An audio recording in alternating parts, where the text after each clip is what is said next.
Police Lieutenant General Attorney Mariano Lugban, the newly installed Chief of Police of Surigao City Police Station.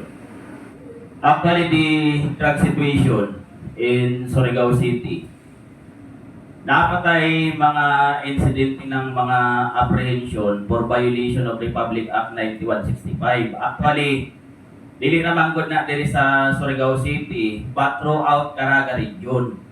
If you will notice, mas hamok pa gani ang insidente sa other provinces ng mga cases of apprehension. Ano ang reason na hamok ang apprehension nato in terms for violation of Republic Act 9165?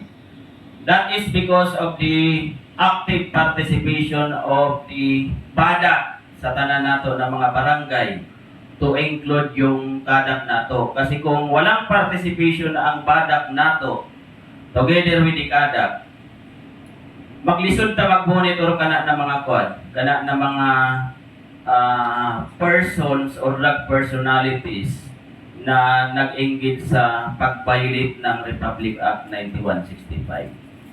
That's all po, ma'am. Thank you.